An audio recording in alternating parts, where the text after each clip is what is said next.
앞선 영상에서 이어서 운영체제의 발전 과정 계속 이어서 살펴봅시다. 1940년대에는 시스템을 사용하는 프로그래머가 프로그램을 수행하는 데 필요한 모든 처리 부분을 매 프로그램마다 중복 구현해야 하는 그런 번거로운 비효율적인 부분들이 있었었고, 또 각 프로그램을 실행하기 위해서 프로그래머는 컴퓨터를 설정하는 시간 동안 정작 컴퓨터는 많은 시간들을 작업을 수행을 하지 못하고 기다리게 되어지는, 놀게 되어지는 그런 상황이 발생되어져 컴퓨터 활용률이 매우 낮은 단점들이 있었습니다. 이를 보완을 하기 위해서 1950년대에서는 천공 카드를 통해서 프로그램을 로드하는 작업 등의 모든 프로그램이 수행되어질 때마다 공통적인 부분들을 처리할 수 있는 부분들을 위주로 최초의 운영체제 같은 형태가 만들어지게 되어졌습니다. 1950년대에 만들어진 운영체제는 일단 가장 기본적인 형태인 단일 스트림 일괄 처리 시스템의 형태를 취하고 있었는데, 일단 각각의 프로그램들에 대한 설정 시간들을 좀 줄이기 위해서 유사한 일을 처리할 수 있는 작업들을 모아서 한 번에 쭉 프로그램들에 대한 천공 카드를 입력 데크 위에 올려놓으면 그걸 순서대로 시스템은 하나의 작업씩 필요한 작업들을 실행을 하고, 처리되어진 결과는 프린터로 출력해주는 작업들을 순차적으로 해나가는 방식으로 구동이 되어졌습니다. 현재 우리가 사용하는 시스템과의 차이점을 보면 이 환경에서는 한순간에는 단 하나의 작업만 수행을 할 수 있다라는 그런 특징들이 있는 것이죠. 여러 개의 작업들을 순차적으로 입력 데크 위에 프로그램들을 올려놓긴 하지만 하나의 작업이 끝나야지만 다음 작업이 수행되어질 수 있는 그런 상황인 것입니다. 이제는 각각의 프로그래머들이 자신의 프로그램을 입력시키기 위한 별도의 작업들을 처리하지 않아도 되기 때문에 프로그래머들은 작성한 프로그램을 이제 컴퓨터 시스템 운영자에게 전달을 하면 운영자가 프로그래머로부터 받은 프로그램들을 수행을 하고, 그 결과를 프린트아웃 되어진 내용들을 보통은 하루 정도 지난 다음에 각 프로그래머에게 결과들을 전달해 주는 방법으로 시스템이 운영될 수 있었습니다.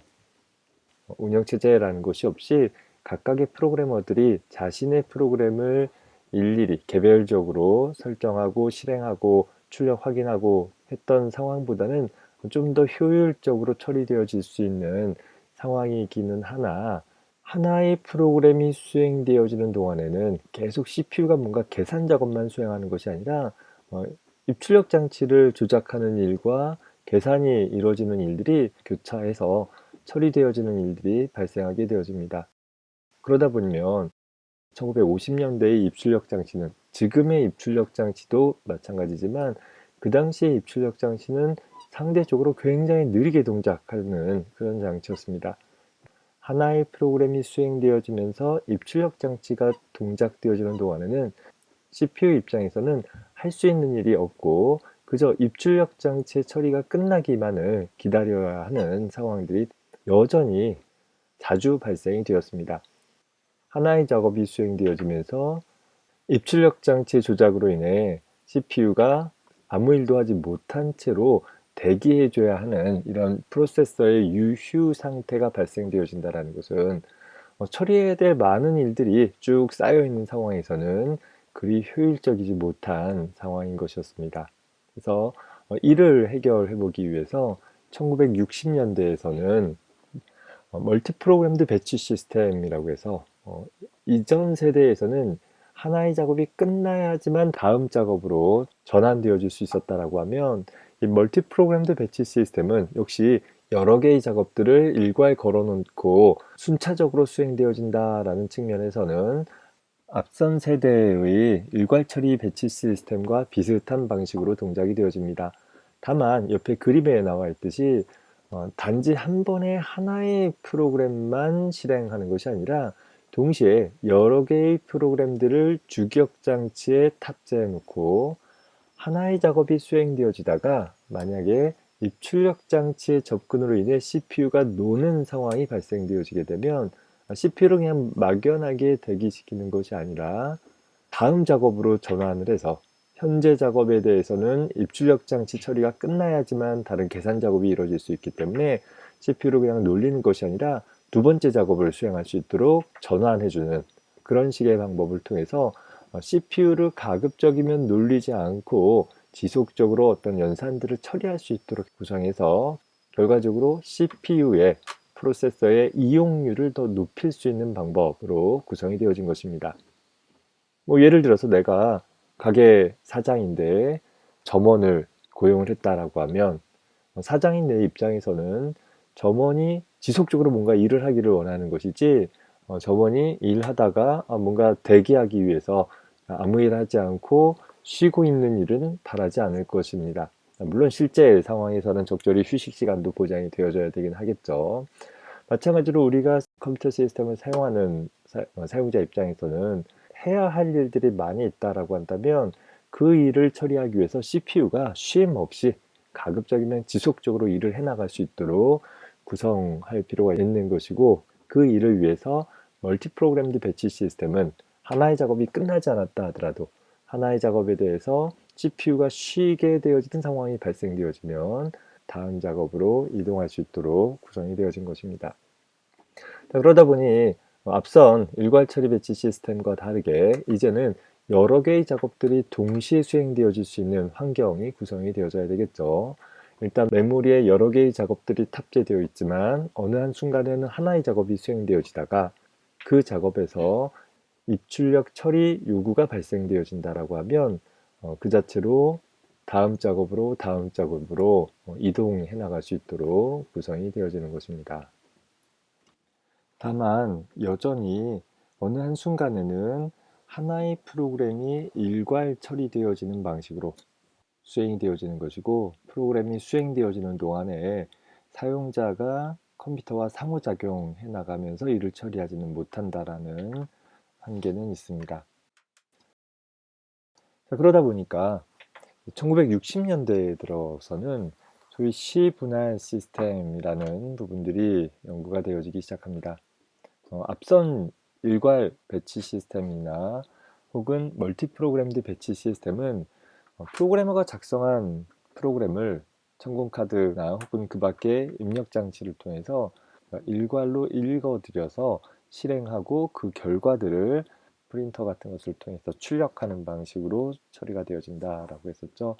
그러다 보니까 프로그래머 입장에서는 자신이 수행하고자 하는 프로그램의 결과가 어떻게 되는지, 또 그 결과에 따라 이후에 작업들을 어떻게 할 것인지를 결정을 하기 위해서는 상당한 시간들이 소비하게 되어지는 것입니다.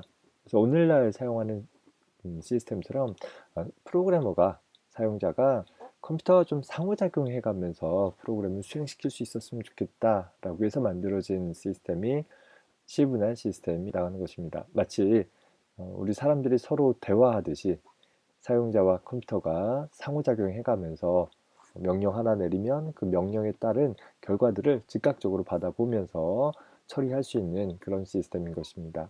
그래서 이 시기에는 결과들을 프린터에다가 출력하기보다는 터미널 같은 단말 장치를 통해서 즉각적으로 사용자에게 수행 결과들을 알려주고, 그 결과를 보고 나서 프로그래머는, 또 사용자는 이후 명령들을 내려주는 방식으로 구동되어지는 시스템입니다. 자, 이런 시분할 시스템은 앞선 일괄 처리 시스템과 다르게 소위 사용자가 명령을 내리고 나서 그에 대한 응답을 받기 위한 시간이 상대적으로 짧아야 한다라는 특징이 필요할 것입니다. 우리가 소위 대화를 하는데 하나의 질문을 했는데 그에 대한 응답을 1시간 뒤에 받을 수 있다라고 한다면 응답을 1분 뒤에 받을 수 있는 것에 비해서 굉장히 답답하게 느껴질 수 있겠죠. 그래서 가급적이면 응답 시간이 짧을 수 있는 방식으로 동작할 수 있어야 될 것이고, 이를 위해서 시분할 시스템에서는 멀티 프로그램드 배치 시스템처럼 여러 개의 프로그램들을 메모리에 탑재해 놓고 그 순간에 어느 하나의 작업을 수행을 해 나가되 입출력 장치의 요청이 있지 않더라도 각각의 프로그램마다 짧은 시간 간격을 두어서 강제로 각각의 프로그램들을 순차적으로 옮겨가면서 수행을 해나가는 방식으로 처리가 되어지는 시스템입니다. 메모리에 탑재되어진 여러 개의 작업들을 짧은 시간 간격마다 빈번하게 교체해 가면서 각각의 프로그램들을 조금씩 수행을 해 나갈 수 있다라고 한다면, 마치 우리가 만화 영화 같은 것을 보면 정지 컷들을 연속적으로 아주 빠른 시간 간격으로 움직이게 되면 연속적인 영상처럼 보여지는 것처럼, 각각의 작업들도 조금씩 수행되어지는 일들이 짧은 시간 간격으로 빈번하게 교체되어짐으로써 전체적으로 조금씩 동시에 수행되어지는 것 같은 효과를 얻을 수 있는 것이고, 그 어떤 프로그램에서든지 사용자가 요청을 보내게 되어지면 그에 대한 응답을 비교적 짧은 시간 내에 받을 수 있다라는 특징이 생기게 되는 것입니다. 1960년대에는 다양한 시스템들에 대한 구조들이 제한이 되고 있는데, 또 하나의 시스템으로는 실시간 처리 시스템이라는 것이 있습니다. 실시간 처리 시스템이라는 것은 말 그대로 리얼타임에, 그러니까 실시간에 무엇인가 처리할 수 있는 시스템을 말하는 것은 아닙니다. 모든 시스템들은 어떤 디지털 논리 회로로 구성되어 있기 때문에 아주 짧게라도 시간 제한을 가질 수밖에 없습니다. 예를 들어서 우리가 실시간 스트리밍 방송을 통해서 어느 중계를 본다라고 한다면, 그게 실제 TV를 통해서 전송되어지는 내용과 인터넷의 실시간 스트리밍 방송을 통해서 보는 것을 보면, 실시간이라는 말은 붙었지만 실제 방송과 시간 지연이 어느 정도 수초간 나는 것을 확인을 해볼 수 있습니다. 그렇다고 해서 예를 들어서 한 5초 혹은 10초 정도 늦게 방송을 한다라고 해서 얘는 실시간 방송이 아니야라고 폄하하지는 않을 것입니다.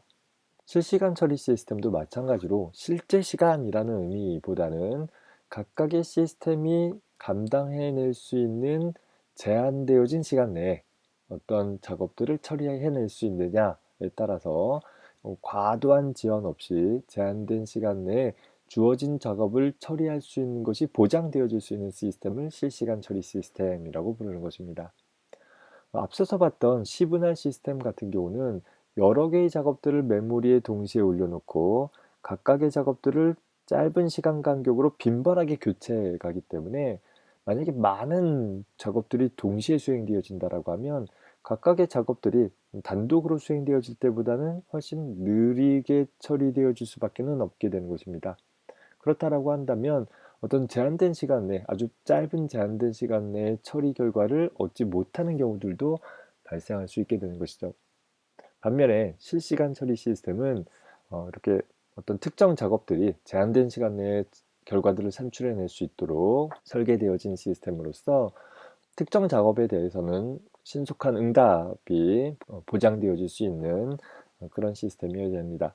따라서 여러 개의 작업들이 동시에 수행되어지기보다는 특정 작업 위주로 중점적으로 수행이 되어지고, 따라서 하나의 시스템에서 사용하고 있는 자원들, 여러 가지 하드웨어 자원들은 다양한 프로그램에 의해서 골고루 사용되어지기보다는 실시간적으로 처리되어져야 하는 프로그램에 더 집중되어져서 처리되어질 수밖에 없는, 따라서 자원 활용도는 상대적으로 좀 떨어지는, 비효율적일 수밖에 없는 그런 시스템입니다.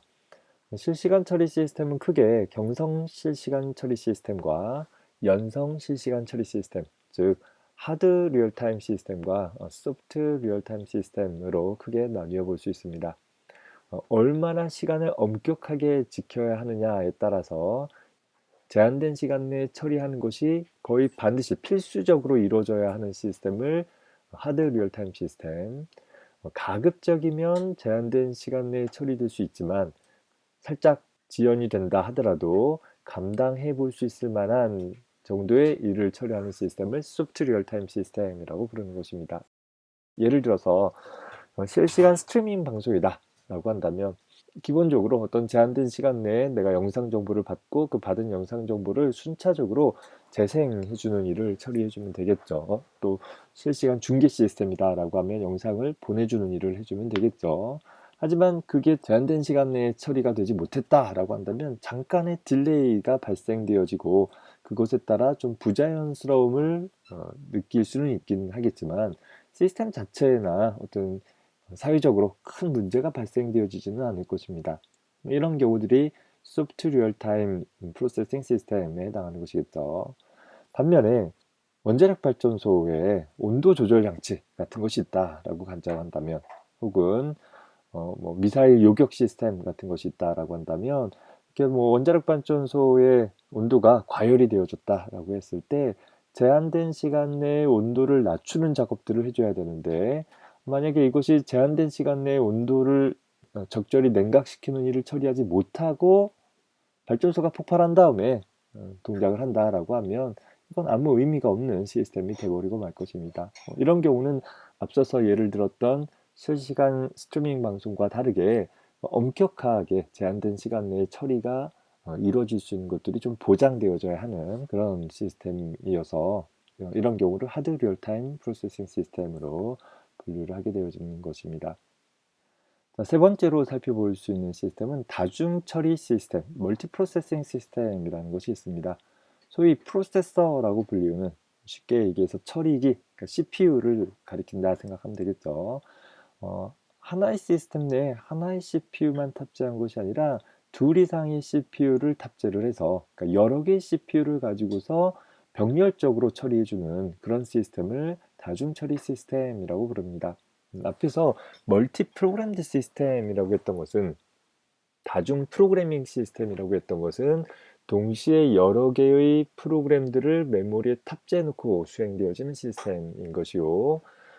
여기서 다루고자 하는 멀티 프로세싱 시스템은 프로세서를 여러 개 가지고 있는 시스템이다 라는 점에서 발음이 비슷하지만 큰 차이가 난다 라는 것을 기억을 해둡시다. 하나의 시스템 내에서 CPU라는 것은 어떤 연산을 처리해주는 가장 핵심적인 중추적인 장치인 것이죠. 이 장치가 여러 개 있다라는 것은 다시 말해서 둘 이상의 명령어들이 동시에 처리되어질 수 있는 순차적으로가 아니라 정말 말 그대로 동시에 처리되어질 수 있는 가능성이 있는 시스템인 것입니다. 그래서 보통 다중 프로세서 시스템 혹은 패럴렐 시스템이라고도 불려지는 병렬 시스템이라고도 불려지는데 CPU는 여러 개가 있지만 그 여러 개의 CPU가 나머지 장치들, 주격 장치나 각종 입출력 장치들은 공유해 나가면서 어떤 하나의 운영 체제에 의해서 그저 계산 작업들만 여러 개의 CPU가 나눠서 처리해 줌으로써 성능을 향상시킬 수 있는 그런 시스템을 가리키는 것입니다. 그래서 하나의 CPU가 여러 개의 명령들을 순차적으로 처리하는 것에 비해서 여러 개의 CPU가 명령들을 각각 처리해 주면 좀 더 처리 능력이 향상되어질 수 있고 혹시 하나의 CPU가 고장이 난다 하더라도 다른 CPU가 연산을 지속해 나갈 수 있으면 되기 때문에 신뢰성을 더 높일 수 있고 안정성을 더 증대시킬 수 있는 그런 시스템이기도 합니다. 다만 여러 개의 CPU에게 명령들을 어떻게 배분할 것인지 또 CPU는 여러 개 있지만 메모리와 여러 가지 자원들은 여러 개의 CPU가 공유하게 되어졌을 때 발생되어진 여러 가지 상축 문제들 같은 경우들을 해결해 줘야 하는 좀 복잡함을 수반을 하는 방법이기도 합니다. 1970년대에 가서는 이제 60년대에서 태동되어진 여러 가지 기술들이 이제 혼재되어져서 나타나는데 소위 멀티모드 멀티 프로그래밍 시스템이라고 해서 한 가지 모드로만 동작하는 시스템이 아니라 뭐 일괄 처리 시스템, 시분할 시스템, 다중 처리 시스템, 실시간 처리 시스템 등 하나의 시스템에서 다양한 동작 모드들을 제공하는 방식으로 동작하는 그런 시스템인 것입니다. 기본적으로는 시분할 시스템으로 사용자와 상호작용해 나가면서 대화식으로 일을 처리해 나가되 특정 작업을 위해서는 배치 처리를 한다라든가 일괄 처리를 한다라든가 혹은 다중 처리 혹은 실시간 처리를 할 수 있는 그런 방식들이다라고 생각을 해주면 되겠습니다. 우리가 오늘날 사용하고 있는 시스템도 이런 형태와 비슷한 형태가 되겠죠. 기본적으로는 사용자가 시간을 나누어서 대화식으로 프로그램을 수행을 하지만 일부 어떤 작업들은 어떤 주기적으로 사용자 정보들을 백업을 받는다라든가 혹은 뭐 바이러스 검사를 한다라든가 혹은 일련의 어떤 작업들을 순차적으로 진행하고자 한다라고 하면 일괄 처리 모드로 배치 작업 형태로 작업들을 쭉 예약해 놓고 그걸 순차적으로 수행을 할 수도 있는 그런 방식이기도 하는 것입니다.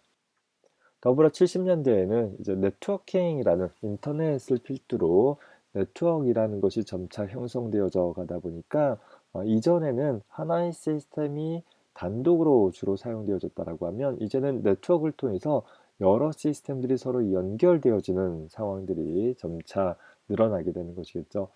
그러다 보니까 현재 시스템을 사용을 하는 데 있어서 불법적인 접근 같은 것들을 어떻게 할 것인지, 또 다수의 사용자가 동시에 접근하게 된다라고 했을 때 어떻게 부적절한 접근들을 차단할 것인지 등과 같은 이런 네트워킹과 보안에 관계되어지는 문제들이 많이 대두되게 되어지고, 그에 대한 여러 가지 기술들이 발전하게 되는 시기입니다. 특히 70년대에는 마이크로 프로세서 기술의 발달로, 즉 하나의 단일 칩 안에 CPU라는, 사실 CPU라는 것이 우리 앞서서 살펴봤지만 굉장히 복잡한 회로들의 집합인 것이죠. 이것이 하나의 단일 칩 안에 적재되어질 수 있는 IC 집적 기술의 발달로 굉장히 복잡한 회로가 단일 칩 안에 탑재되어짐으로써 컴퓨터의 크기가 굉장히 작아질 수 있는, 또 대량 생산에 용이하게 되어졌죠. 이를 기반으로 해서 개인용 컴퓨터의 시기가 시작되어지는 시기이기도 했습니다. 1980년대에서는 이제 본격적으로, 그 전까지는 주로 연구용이나 사무용 큰 회사나 연구소 위주로 컴퓨터를 사용을 해왔었다라고 하면, 80년대에는 이제 개인용 컴퓨터가 확산이 되어지는 그런 시기입니다. 마이크로 프로세서 기술이 더 발전하게 되어져서 소형 컴퓨터들이 더 확산되어지고, 또 대형 컴퓨터도 워크스테이션급의 컴퓨터가, 이전에는 장롱같이 이렇게 쭉 세워놓고 사용했던 컴퓨터들이 이제는 책상 위에 올려놓을 만한 아주 좀 작은 규모의, 하지만 성능은 그 이전 세대보다 더 향상되어진 그런 특징들을 갖게 되어집니다. 이렇게 개인용 컴퓨터가 늘어난다라는 것은 그만큼 컴퓨터를 사용하는 사람들이 많아진다라는 것이고, 그에 따라서 다양한 소프트웨어들, 초기에 나왔던 정말 어떤 군사적인 목적이나 과학적인 계산들을 하기 위한 프로그램뿐만 아니라 일반 사무를 도와줄 수 있는 여러 가지 소프트웨어들이 나타나게 되어지고, 컴퓨터들을 일반 업무를 처리하는 데 많이 사용하게 되어집니다. 자, 이렇게 컴퓨터들이 특정 컴퓨터 과학자나 특정 연구소의 연구원들만이 사용하는 것이 아니라, 이제 일반 사람들도 컴퓨터를 주로 사용하게 됨에 따라 좀 더 쉽게 컴퓨터를 사용하고자 하는 필요가 생기게 되어지겠죠. 앞서서 운영체제라는 것은 효율적인 자원 관리뿐만 아니라 손쉬운 사용도 지원해주는 일이 필요하다라고 했었고, 따라서 이전에는 명령어를 일일이 입력을 해서 프로그램을, 컴퓨터를 사용을 해왔었다라고 하면, 그래픽 유저 인터페이스라고 해서 우리가 이미 잘 알고 있다시피 뭐 아이콘이나 메뉴 같은 그래픽적인 인터페이스를 이용해서 명령어를 잘 모르는 사람들도 손쉽게 프로그램을 수행시키고, 또 컴퓨터를 통해서 원하는 일들을 수행해낼 수 있게 되어지는 시기가 80년대입니다. 특히 이제 인터넷을 기반으로 컴퓨터 네트워크 기술들이 발전이 되어져서 컴퓨터 간의 정보들을 전송하는 일들이 많아지게 되어지고, 컴퓨터 서비스 차원도 단일 컴퓨터에서 단독적으로 처리하기보다는 어떤 클라이언트와 서버가 상호작용해 가면서 서비스를 제공해 주는 컴퓨터로부터 어떤 서비스를 받아서 주어진 작업들을 처리해 줄 수 있는 그런 형태의 서비스들이 많아지게 되어지는 시기가 되어집니다. 그래서 전체적으로 소프트웨어 공학의 좀 눈부신 발전이 시작되어지는 시기가 1980년대이다 라고 기억을 해두면 좋겠습니다. 우리나라에서도 1980년대 후반부터 개인용 컴퓨터들을 갖고 있는 사람들이 늘어나고, 또 초등학교에서도 컴퓨터 프로그래밍 교육 같은 것들이 한때 반짝 유행이 되어졌던 시기가 이 시기였었습니다. 자, 그렇게 1990년대를 맞이하게 되고, 1990년대에는 이제 전자산업의 기술이 발전함에 따라 컴퓨터 하드웨어 성능이 기하급수적으로 발전이 되어져서 더 빠른 CPU, 더 많은 메모리, 더 많은 저장 공간들이 구비되어지는 그런 시기가 1990년대가 됩니다. 특히 1990년대 초에 처음 만들어진 인터넷을 기반으로 제공되어지는 월드와이드 웹이라는 서비스의 탄생으로, 이제 하나의 컴퓨터가 모든 정보들을 중앙 집중적으로 갖고 있는 것이 아니라 전 세계에 있는 인터넷에 연결되어 있는 다수의 컴퓨터들이 각자 자기가 가지고 있는 정보들을 서로 상호 간에 교환하고 연결할 수 있는 분산 컴퓨팅의 시도들이 점차 늘어나게 되어지고 있습니다. 개인용 컴퓨터의 운영체제를 개발하는 마이크로소프트사에서 1995년에 윈도우즈 95라는 운영체제를 처음으로 출시해 줌으로써 IBM 호환 PC의 개인용 컴퓨터에서도 그래픽한 유저 인터페이스를 가지면서 인터넷에 기본적으로 접근할 수 있는 그런 운영체제를 지원받게 되어집니다. 물론 애플사에서 만들어진 매cin토시에서는 한 10년 전에 그런 것들이 이루어졌긴 했지만 범용적으로 널리 사용되어지는 운영체제는 아니었다 보니까 90년대에 들어서 컴퓨터가 일반인에게도 널리 확산되어지는 그런 시기였다라고 생각을 해두면 좋겠습니다. 2000년대에 들어서는 이제 웹 서비스의 부흥 시기인 것이죠. 더 빠른 인터넷 또 더 빠른 컴퓨터를 통해서 많은 서비스들이 웹으로 옮겨가고 많은 서비스들이 웹상에서 진행될 수 있는 웹 어플리케이션이 보편적으로 사용되어지기 시작했습니다. 특히 멀티 프로세서, 즉 여러 개의 CPU를 갖고 있는 혹은 네트워크를 통해서 어떤 서로 연동을 해가면서 정보들을 처리해 줄 수 있는 그런 여러 가지 기술들이 개발이 되어졌고 1990년대 후반에서 2000년대에는 휴대전화라는 것들을 기반으로 해서 이동식 통신 장치들을 많이 사용을 하게 되어졌고 또 그것과 연관되어진 컴퓨팅 환경들에 대한 연구들도 늘어나는 시기가 이 시기가 됐습니다. 2010년 이후 보면 가장 큰 특징을 본다면 2007년에 처음 소개되어진 애플사의 아이폰이라는 스마트폰을 필두로 모바일 기기가 확산되어지는 시기가 2010년대인 것 같습니다. 데스크탑 컴퓨터 같은 경우 보면 64비트 CPU가 등장을 하거나 혹은 단일 프로세서 안에 단일 CPU 안에 멀티코어라고 해서 어떤 연산을 수행할 수 있는 독립적인 장치들을 2개 이상 두어서 하나의 CPU만 사용하더라도 연산의 처리 속도를 더 향상시킬 수 있는 기술들이 등장하게 되어집니다. 특히 저장 장치의 집적도도 향상되어져서 메모리나 혹은 각종 보조 기억 장치들의 용량들이 혁신적으로 증가하게 되어지는 시기가 2010년이 되는 것입니다.